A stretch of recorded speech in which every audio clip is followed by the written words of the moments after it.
Hello everyone, welcome to Answer YouTube channel. आज हम लोग एक प्रॉब्लम सॉल्व करेंगे सिमिलर ट्रायंगल्स पे। और ये टॉपिक जिससे लिया गया है वो है बेसिक प्रोपोर्शनैलिटी थ्योरम।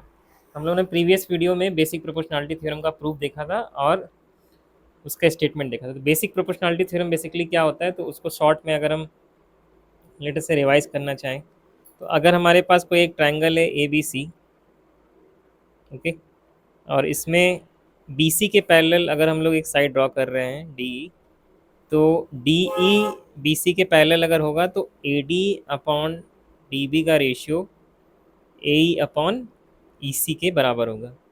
इसी को हम लोग बोलते हैं बेसिक प्रोपोर्शनैलिटी थ्योरम।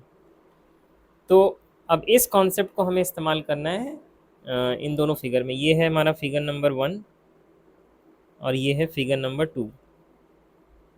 दोनों ही क्वेश्चन में हमें ई सी फाइंड करना है, ये वाला पार्ट और इसमें ये वाला पार्ट। और क्वेश्चन में ये दे रखा है कि डी ई जो है पैरेलल है किसके, बी सी के। ओके, तो अगर हम फिगर 1 पे कॉन्सेप्ट ये लगाएं बीपीटी का, तो हम यहाँ पे देख सकते हैं A D upon D B is equal to A upon E C. और अगले स्टेप में हम ए डी की वैल्यू रखेंगे 1.5, डी बी की वैल्यू रखेंगे 3 सेंटीमीटर, ए की वैल्यू रखेंगे 1 सेंटीमीटर, और ई सी हमें नहीं पता है तो उसको एक्स मान लेते हैं। तो यहाँ पे 3 1.5 को 0.5 टाइम्स में काटेगा, तो x की वैल्यू निकालने के लिए हम लोग 0.5 को RHS में भेजेंगे और x को LHS में। तो ये हो जाएगा 1/0.5, 1/0.5 का मतलब 10/5, और 10/5 का मतलब कितना हो गया, 2 सेंटीमीटर। तो इस तरीके से हमें पहले फिगर से इसी की वैल्यू मिल गई कितनी, 2 सेंटीमीटर। अब अगर हमें दूसरे क्वेश्चन में दूसरे फिगर से इसी की वैल्यू निकालनी है, तो यहाँ पे भी हम क्लियरली देख सकते हैं कि अच्छा, यहाँ पे हमें ई सी दिया हुआ है, हमें ए डी निकालना है। ओके, तो इसको हम एक्स मान लेते हैं। तो अगेन यहाँ पे डी अगर पैरेलल है बी सी के, तो हम लोग क्या लिख सकते हैं, A D upon D B is equal to A upon E C. A D जो है वो एक्स है और डी बी है 7.2, ए है 1.8 और ई सी है 5.4। तो एक्स निकालने के लिए हमें इस 7.2 को आर एच एस में भेजना पड़ेगा। तो ये हो जाएगा x is equal to 1.8 upon 5.4 into 7.2।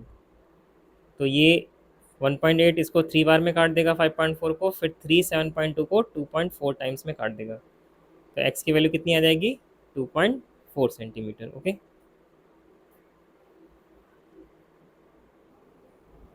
Okay, तो अब हम लोग एक और प्रॉब्लम देखेंगे, बट वो सिमिलर ट्रायंगल्स के थ्योरम पे होगा। तो यहाँ पे हम लोग टोटल 4 या 5 थ्योरम है, उसमें से एक थ्योरम ले रहे हैं 888 क्राइटेरिया का, और उस पर ये क्वेश्चन हमें सॉल्व करना है। तो इस क्वेश्चन में बेसिकली ये दिया हुआ है कि एक फिगर है जिसमें दो ट्राइंगल एक कॉमन पॉइंट से जॉइंट है, और पी क्यू आर एस के अगर पैरेलल है तो हमें ये प्रूफ करना है कि triangle P O Q S O R के सिमिलर होगा। तो कैसे इसको प्रूफ करेंगे, तो अगर हम इस ट्राइंगल को फिर से रीड्रॉ करें, तो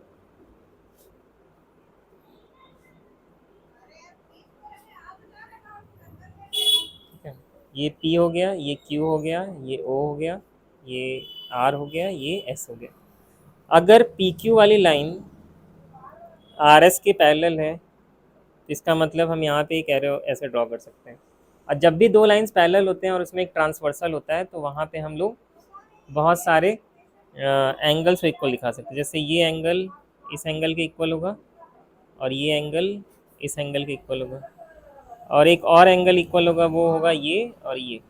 ठीक है, तो अगर हम इसको नाम दे दें 1 2 3, और इसको नाम दे दें 4 5 6, तो हम ये लिख सकते हैं in triangle P O Q and triangle S O R we have angle 1 is equal to angle 5, और angle two is equal to angle 4, क्योंकि साइड पी क्यू जो है आर एस के पैरेलल है, और angle 3 is equal to angle 6 होगा क्योंकि ये वर्टिकली अपोजिट एंगल्स है। तो अगर तीनों एंगल बराबर हो गए तो इसमें triangle P O Q similar हो जाएगा ट्रायंगल एस ओ आर के, और कौन से क्राइटेरिया से? ये होगा ट्रिपल ए सिमिलरिटी क्राइटेरियन से। तो यही हमें प्रूव करना था कि ये दोनों ट्रायंगल सिमिलर हैं using this data. Okay, so thank you for watching this video and have a nice day.